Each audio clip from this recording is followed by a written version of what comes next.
Bonjour à tous nos abonnés. C'est avec beaucoup d'enthousiasme que je vous retrouve sur notre chaîne. Aujourd'hui, nous allons explorer une affaire criminelle glaçante qui a secoué l'Italie, l'affaire Erika de Nardo. Mais avant de plonger dans les détails troublants de ce drame familial, je vous invite à vous abonner à notre chaîne et à partager cette vidéo. Ensemble, continuons de nourrir notre passion pour le true crime. Préparez-vous car ce voyage dans les ténèbres promet d'être aussi saisissant qu'émouvant.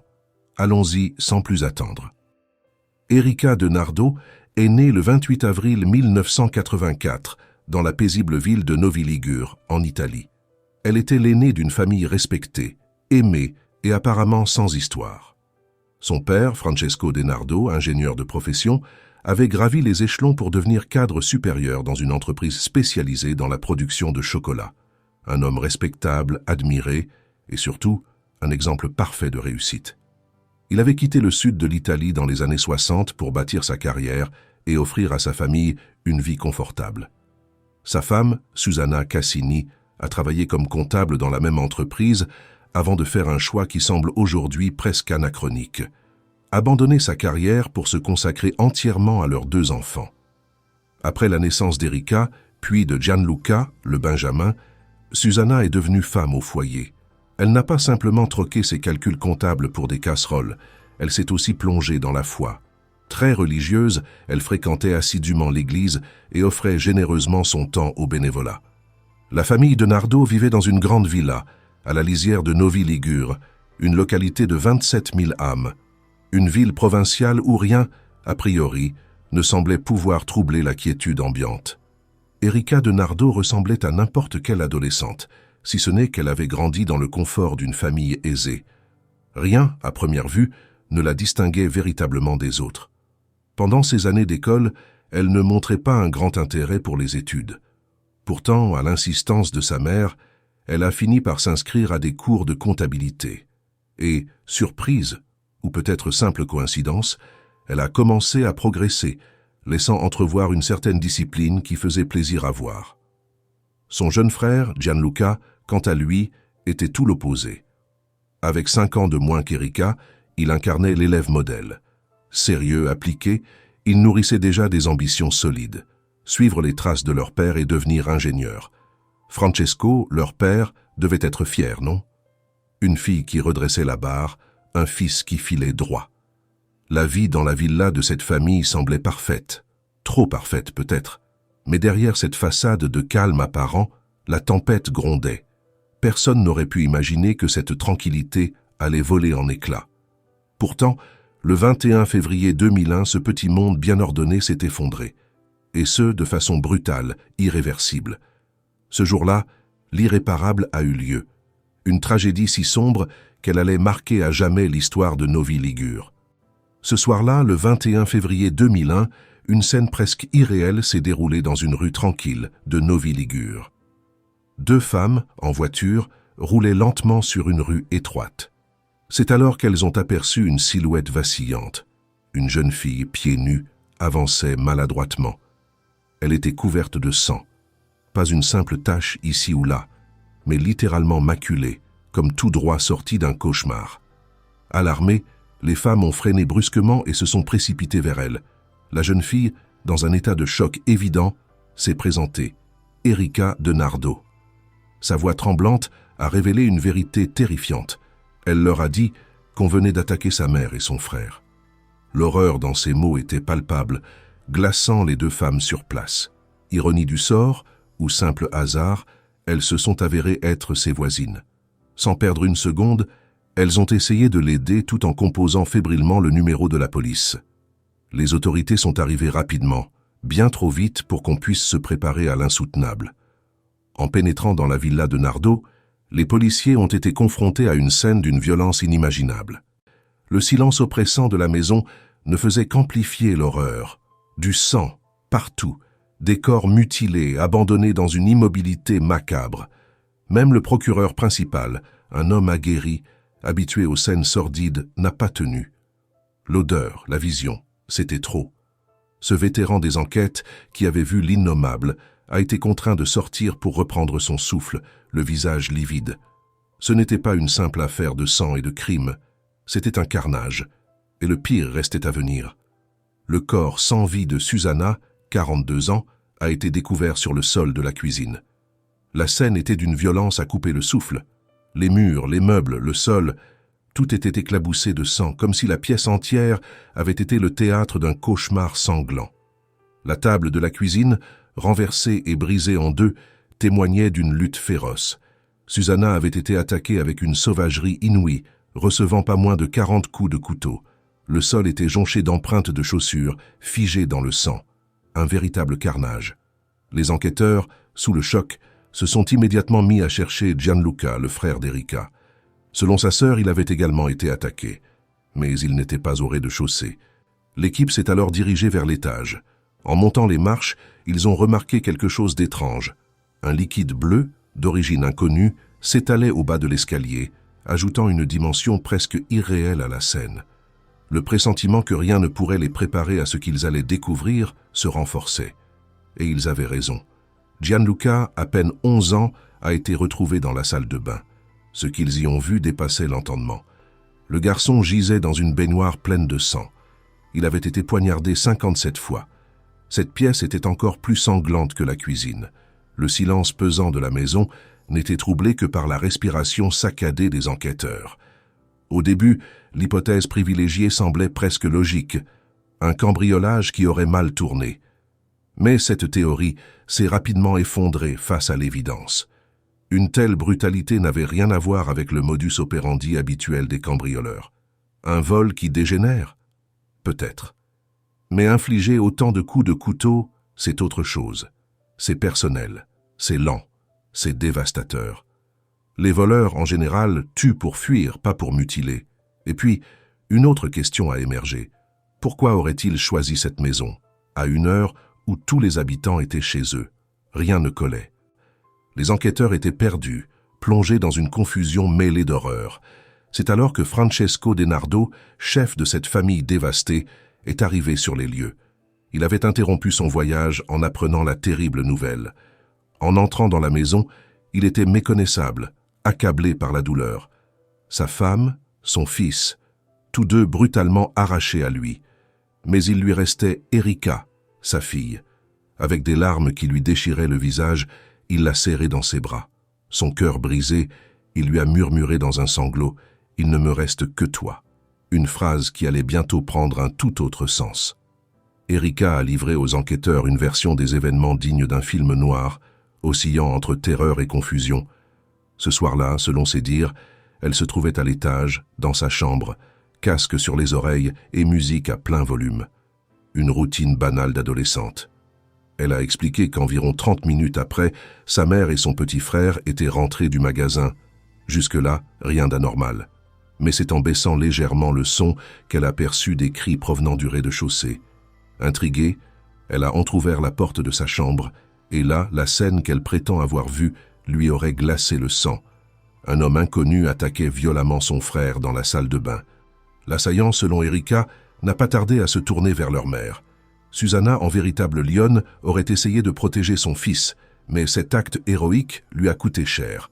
L'homme l'a sauvagement attaquée, tandis qu'elle lançait un dernier cri à sa fille « Sauve-toi !» Erika a affirmé qu'elle a obéi à l'instinct et surtout à l'ordre désespéré de sa mère. Elle s'est précipitée vers le salon, où un deuxième homme l'aurait attendue. Une scène digne d'un thriller. Mais l'adolescente n'était pas prête à se laisser faire. Apercevant une bouteille de whisky sur la table, elle s'en serait saisie et l'aurait fracassée sur la tête de son agresseur. Ce geste héroïque ou désespéré lui aurait permis de prendre la fuite, pieds nus, hors de cette maison transformée en théâtre de l'horreur. Quelques minutes plus tard, dehors, elle a croisé les voisines en voiture, qui lui ont prêté assistance et alerté la police. Mais le plus étonnant dans son récit, c'est qu'Erika a affirmé avoir eu le temps d'observer ses agresseurs. Elle ne les connaissait pas, mais, selon Erika, il ne faisait aucun doute. Les deux hommes étaient albanais. Erika a activement participé à l'enquête, aidant les autorités à composer près de 20 portraits robots pour préciser l'apparence des deux soi-disant assaillants. Le premier, selon ses descriptions, était un homme de forte corpulence, avec une grande barbe et des cheveux grisonnants qui lui donnaient l'air bien plus âgé. Le second, celui qui l'aurait attaqué directement, semblait plus jeune, environ 25 ans, et de corpulence normale. Les criminologues, en analysant la scène de crime, ont découvert des indices suggérant que les agresseurs seraient entrés par le garage. Pourtant, un détail troublant a immédiatement éveillé les soupçons. Les 2 chiens de garde de la famille DeNardo, habituellement prompts à aboyer à la moindre présence étrangère, étaient restés étrangement silencieux ce soir-là. Une incongruité qui ajoutait une couche de mystère à cette affaire déjà chaotique. Par ailleurs, les preuves semblaient indiquer que Gianluca avait tenté de fuir par les escaliers.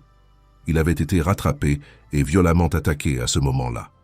Sa mère, Susanna, avait livré une lutte désespérée pour protéger son fils, mais ses forces avaient fini par céder face à la brutalité de ses assaillants. Dans sa fuite, elle avait atteint la cuisine avant de succomber à une hémorragie massive. Dans un contexte déjà marqué par des tensions sociales, ce drame atroce a rapidement enflammé l'opinion publique. Novi Ligure était sous le choc et l'indignation des citoyens était palpable. Ce crime n'était que le 6e d'une série d'attaques et de cambriolages ayant pour cible des maisons. À chaque fois, une bande de migrants semblait impliquée et à chaque fois, la police échouait à faire des arrestations. Il n'en fallait pas plus pour que les soupçons et la colère se dirigent vers ces communautés vulnérables. Cependant, un détail ne collait pas avec la version du cambriolage. Lors de l'inspection minutieuse de la maison des DeNardo, aucun objet de valeur ne semblait manquer. Rien. Pas une montre, pas un bijou, pas un centime. Ce qui, évidemment, paraissait étrange. Mais le public, aveuglé par la peur et la colère, n'était pas intéressé par ces contradictions. Partout en Italie, les gros titres criaient à l'échec du gouvernement face à l'immigration illégale et à l'incapacité des forces de l'ordre à protéger les citoyens. La colère était palpable. Les appels à la justice populaire montaient en flèche et certains réclamaient même de prendre les armes pour défendre leur quartier. Pendant ce temps, Erika continuait de collaborer avec la police, jouant parfaitement le rôle de la victime rescapée. Les agents chargés de l'enquête n'ont pas tardé à relever un détail troublant. Erika, bien qu'impliquée dans une scène de carnage d'une brutalité inimaginable, ne présentait aucune blessure, pas une égratignure, et plus déconcertant encore, elle semblait parfaitement sereine, trop sereine. Cette froideur inhabituelle, presque glaçante, contrastait violemment avec l'horreur du drame. Après tout, elle venait de perdre sa mère et son frère dans des conditions si atroces que même les policiers les plus endurcis peinaient à rester stoïques. Mais Erika, rien. Pas de larmes, pas de tremblement. Juste un calme presque inhumain. Pourtant, malgré cette attitude dérangeante, les enquêteurs ont continué à collaborer avec elle, appréciant son aide pour faire avancer l'enquête. Ils ont même décidé de lui montrer une série de photos d'hommes, issues de la base de données des suspects, liés à des affaires similaires de cambriolage impliquant des migrants. Et là, coup de théâtre. Erika a reconnu un visage. Celui d'un jeune homme qu'elle a identifié comme étant l'assaillant qu'elle avait prétendument frappé avec une bouteille. Ce jeune homme s'appelait Arben. D'origine albanaise, il vivait en Italie avec un permis de séjour permanent. Son casier judiciaire était maigre. Quelques accrochages mineurs avec les autorités, rien de sérieux. Rien qui puisse laisser penser qu'il était capable d'un tel bain de sang. Mais cela n'a pas empêché la police de l'interpeller rapidement et de l'amener au poste pour un interrogatoire. Chez lui, les enquêteurs ont découvert des vêtements qui ressemblaient étrangement à ceux décrits par Erika. Cela semblait être un pas de plus vers la résolution de l'affaire. Mais lors des interrogatoires, Arben a catégoriquement nié toute implication. Mieux encore, il a fourni un alibi en béton. À 20h30 ce soir-là, il jouait au bowling avec des amis.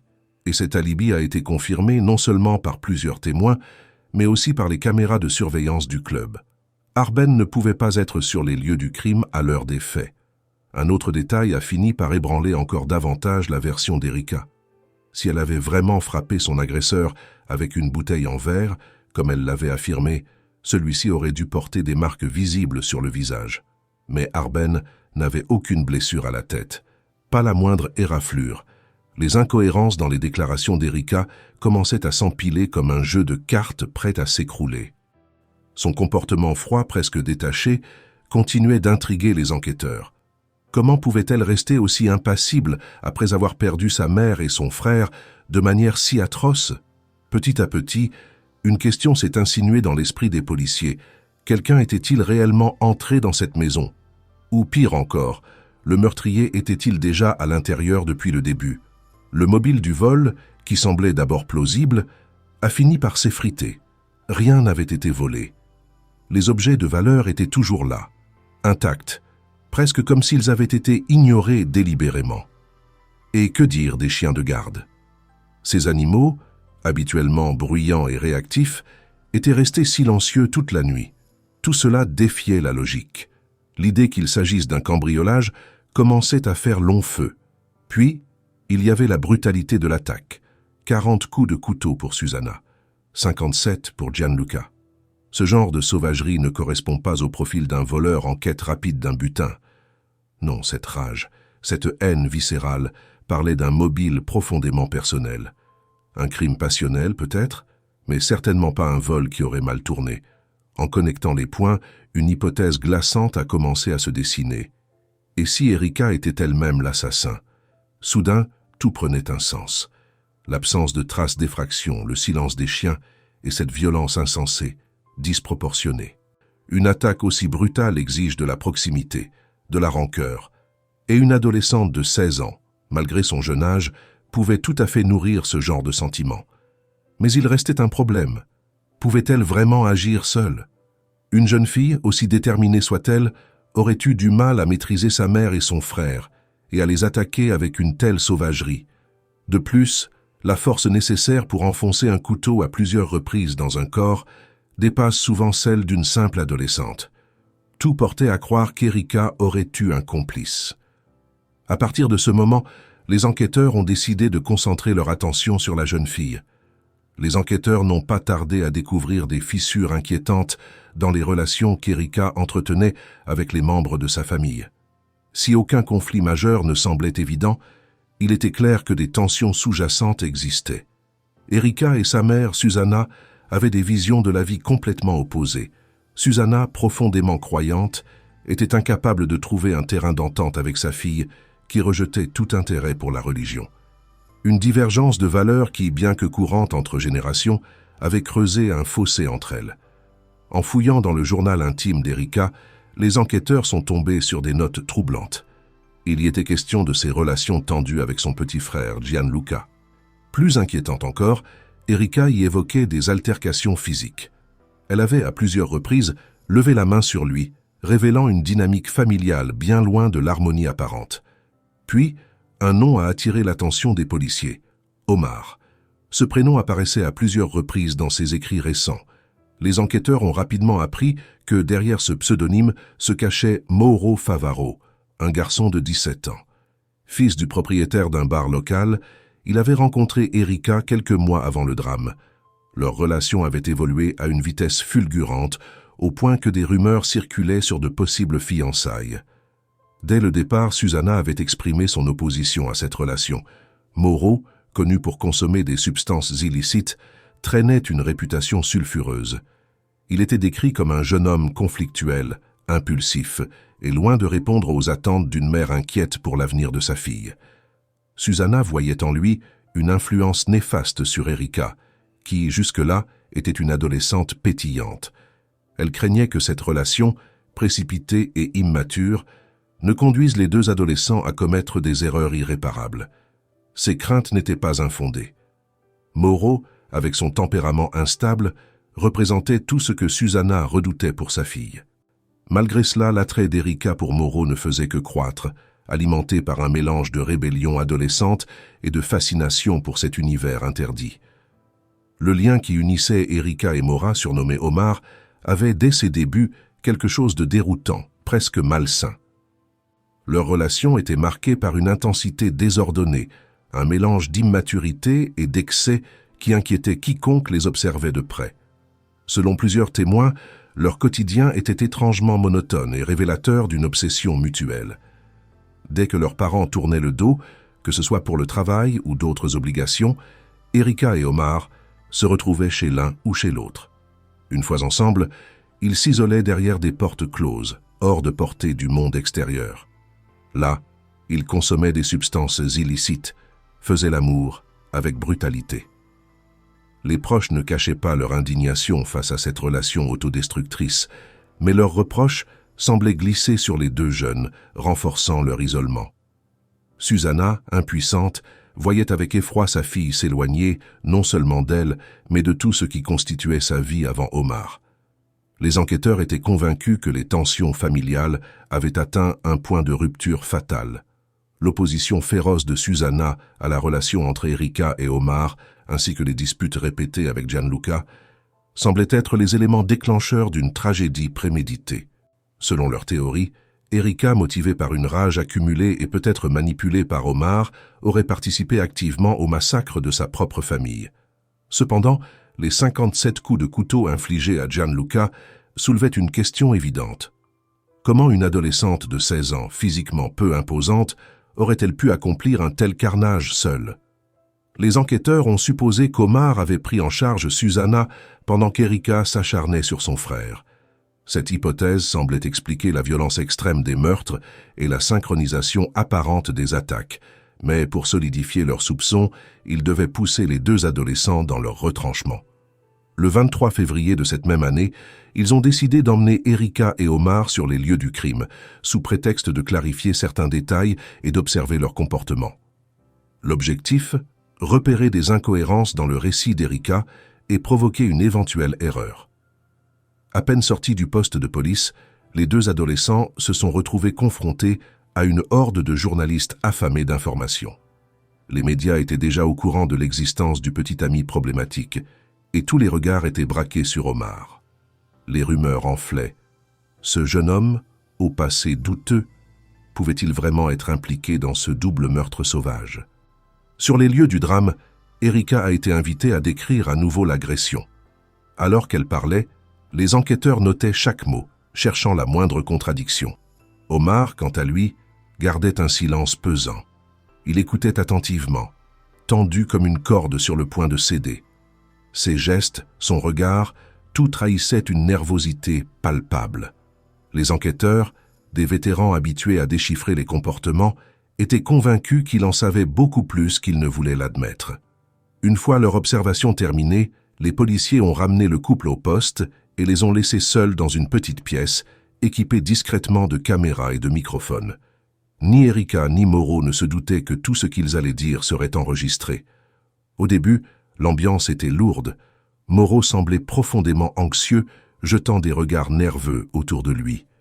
Erika, dans un calme apparent, tentait de le rassurer, murmurant des mots apaisants. Puis, au fil des minutes, la tension a commencé à s'atténuer. Les deux adolescents se sont détendus. Et c'est alors qu'ils ont commis l'impensable. Ils ont commencé à discuter ouvertement de détails horribles, des détails que seuls les coupables pouvaient connaître.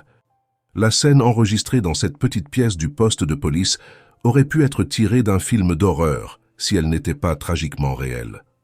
Omar, presque nonchalamment, partageait ses angoisses, décrivant en détail comment il avait poignardé Gianluca.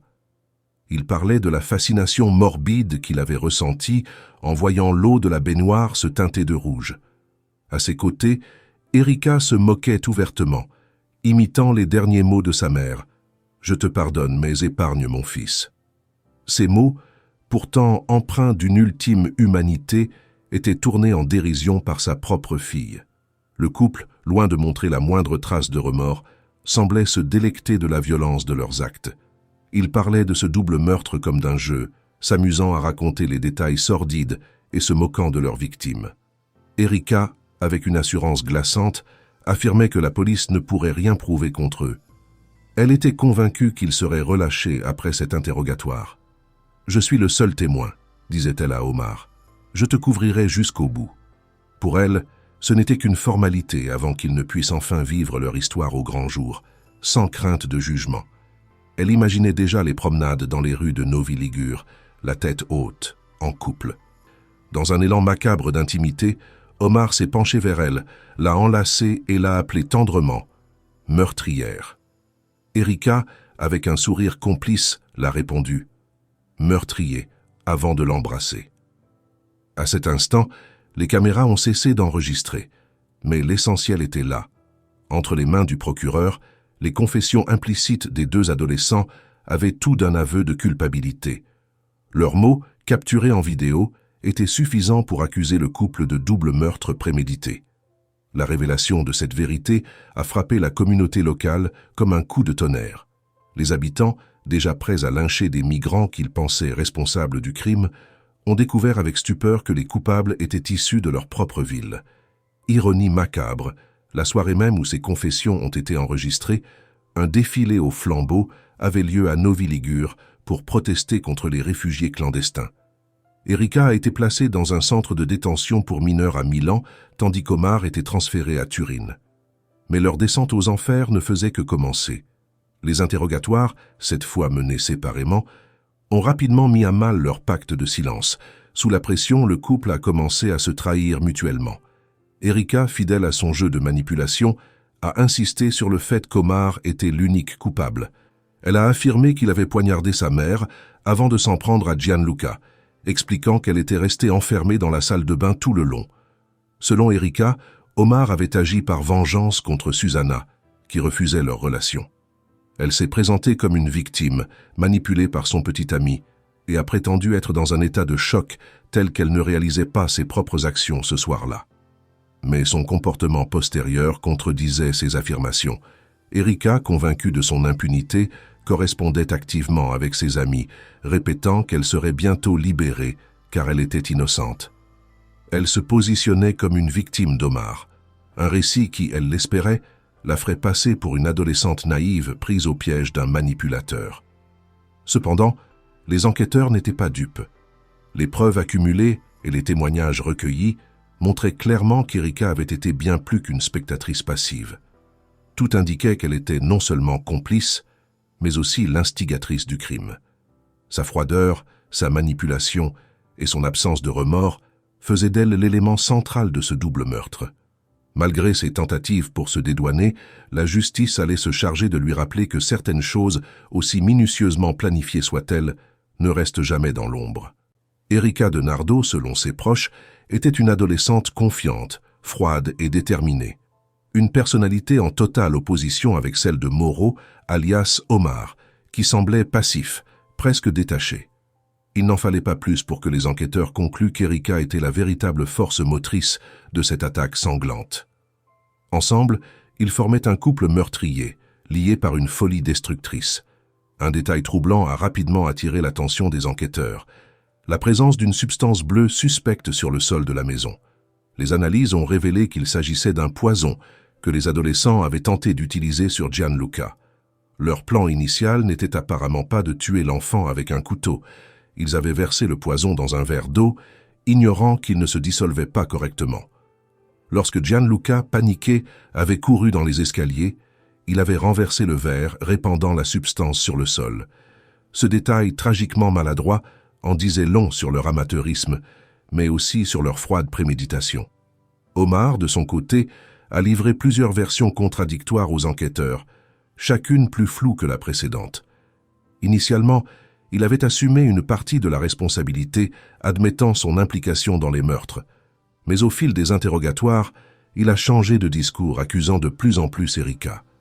À un moment, il est allé jusqu'à affirmer qu'il n'avait même pas mis les pieds dans la maison ce soir-là. Selon lui, Erika l'aurait supplié à de nombreuses reprises de tuer sa famille, chaque dispute avec ses proches renforçant sa haine et ses demandes macabres.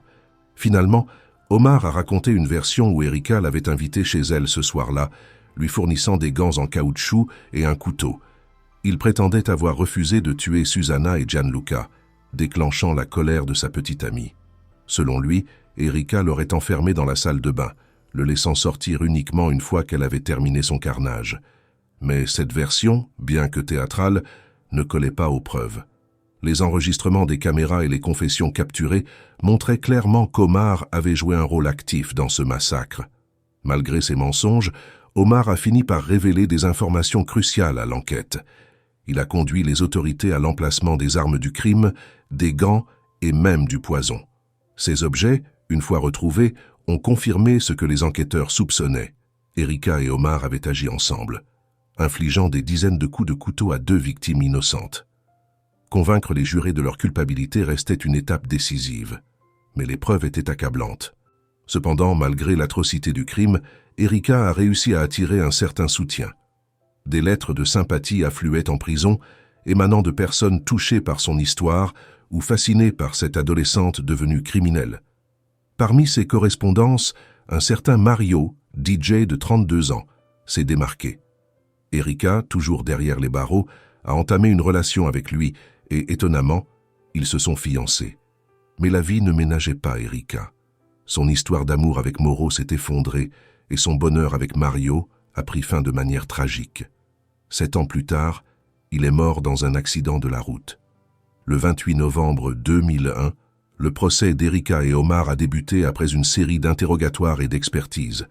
Erika a été diagnostiquée avec des troubles psychiques, incluant un narcissisme extrême, une dépendance à l'admiration et une nature manipulatrice et cruelle. Omar, quant à lui, s'est servi de ses traits pour satisfaire ses propres besoins. Ensemble, ils formaient un duo criminel parfaitement dysfonctionnel. Malgré leurs troubles, ils ont été jugés responsables et capables de participer aux audiences. Le procès très médiatisé s'est tenu à huis clos. Les deux accusés se renvoyaient la responsabilité des actes. Selon la reconstitution, la nuit du drame, une dispute a éclaté entre Erika et sa mère. Omar, présent près du garage, a entendu les cris et est entré dans la maison. Erika a monté le volume de la musique pour masquer le bruit. Omar a alors attaqué la mère dans la cuisine avec un couteau, l'empêchant de crier tout en lui infligeant de multiples coups. Erika a rejoint Omar pour immobiliser leur victime, qui a fini par succomber malgré une résistance désespérée. Avant de mourir, la mère a supplié qu'on épargne son fils. Gianluca, le frère d'Erika, n'était initialement pas destiné à être tué, mais en tant que témoin, il devenait une menace. Après plusieurs tentatives infructueuses pour le noyer ou l'empoisonner, ils ont décidé de l'assassiner à coups de couteau, comme sa mère. Épuisés, ils ont renoncé à l'idée d'attaquer le père d'Erika, jugeant qu'ils ne pourraient pas le maîtriser. Après les meurtres, le couple a tenté de nettoyer les lieux et d'effacer leurs empreintes. Un couteau a été jeté, l'autre laissé sur place. Omar, en quittant les lieux sur son scooter, a été remarqué par un passant, intrigué par ses vêtements ensanglantés. Ce témoin a rapidement alerté la police.